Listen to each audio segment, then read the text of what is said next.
ചാനലിലേക്ക് സ്വാഗതം. സംസ്ഥാനത്ത് ഓണാവധിക്ക് ശേഷം വീണ്ടും 4 തരം മാസ്റ്ററിങ്ങുകൾ സജീവമാകുകയാണ്.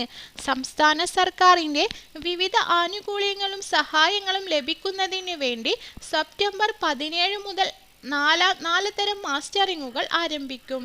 ഈ ചാനൽ ആദ്യമായി കാണുന്നവരാണെങ്കിൽ സബ്സ്ക്രൈബ് ചെയ്യുക. ഒപ്പം തന്നെ അടുത്തുള്ള ബെൽ ബട്ടൺ കൂടി പ്രസ് ചെയ്യുക. റേഷൻ കാർഡ് മാസ്റ്ററിംഗ് 18-ാം തീയതി ആരംഭിക്കും.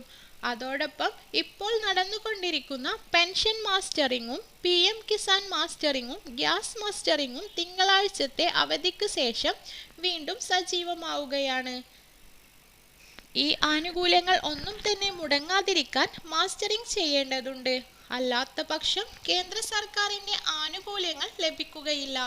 സംസ്ഥാനത്ത് പെൻഷൻ ആനുകൂല്യം ലഭിക്കുന്നവർക്ക് പെൻഷൻ മുടങ്ങാതിരിക്കണമെങ്കിൽ സെപ്റ്റംബർ 30-ന് മുമ്പ് തന്നെ മാസ്റ്ററിംഗ് പൂർത്തിയാക്കേണ്ടതാണ്. ഏതെങ്കിലും കാരണവശാൽ മാസ്റ്ററിംഗ് പരാജയപ്പെടുകയാണെങ്കിൽ അതാത് തദ്ദേശ ഭരണ സ്ഥാപനങ്ങളിൽ ലൈഫ് സർട്ടിഫിക്കറ്റ് ഹാജരാക്കേണ്ടതുണ്ട്. അല്ലാത്ത പക്ഷം പെൻഷൻ ആനുകൂല്യം മുടങ്ങുന്നതാണ്. പെൻഷൻ ആനുകൂല്യം വാങ്ങുന്നവരെല്ലാവരും തന്നെ ഇത് പ്രത്യേകം ശ്രദ്ധിക്കണം. അടുത്തതായി മഞ്ഞ പിങ്ക് റേഷൻ കാർഡ് ഉള്ളവർ തീർച്ചയായും അവരുടെ ബയോമെട്രിക് അപ്ഡേഷൻ ചെയ്യേണ്ടതുണ്ട്. താൽക്കാലികമായി നിർത്തിവച്ചിരുന്ന ഇത് വീണ്ടും ആരംഭിച്ചിട്ടുണ്ട്. സംസ്ഥാനത്ത് 3 ഘട്ടങ്ങളിലായി സെപ്റ്റംബർ 18 മുതലാണ് മാസ്റ്ററിംഗ് ആരംഭിക്കുന്നത്.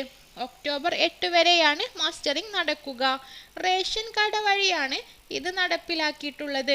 5 വയസ്സിന് മുകളിലുള്ളവരെല്ലാം റേഷൻ കടയിൽ നേരിട്ടെത്തി മാസ്റ്ററിംഗ് ചെയ്യണം. ഈ പോസ്റ്റ് മെഷീനിലാണ് മാസ്റ്ററിംഗ് നടത്തേണ്ടത്. അടുത്തത് ഗ്യാസ് മാസ്റ്ററിംഗ് ആണ്. ഇത് അക്ഷയ കേന്ദ്രങ്ങൾ വഴിയോ ഓൺലൈൻ സർവീസ് കേന്ദ്രങ്ങൾ വഴിയോ ചെയ്യാവുന്നതാണ്. മൊബൈൽ ആപ്ലിക്കേഷൻ വഴിയും ചെയ്യാനാവും. അടുത്തതായി പ്രധാനമന്ത്രിയുടെ PM കിസാൻ മാസ്റ്ററിംഗ് ആണ്. PM കിസാൻ തുക ലഭിക്കുന്ന എല്ലാ ഗുണഭോക്താക്കളും മുടങ്ങാതെ ഇത് ചെയ്യേണ്ടതുണ്ട്. അതുകൊണ്ട് തന്നെ ഇത്തരം കാര്യങ്ങൾ എല്ലാവരും ശ്രദ്ധിക്കേണ്ടതുണ്ട്. കേന്ദ്ര സർക്കാരിൻ്റെ ആനുകൂല്യങ്ങൾ മുടങ്ങിപ്പോവാതിരിക്കാൻ പ്രത്യേകം എല്ലാ ഗുണഭോക്താക്കളും ശ്രദ്ധിക്കുക. കൂടുതൽ വിവരങ്ങൾ അറിയുന്നതിനു വേണ്ടി ഈ കേരള ഓൺലൈൻ ചാനൽ സബ്സ്ക്രൈബ് ചെയ്യുക. ഈ വിവരം മറ്റുള്ളവരിൽ എത്തിക്കുന്നതിനു വേണ്ടി ചാനൽ ഷെയർ കൂടി ചെയ്യുക.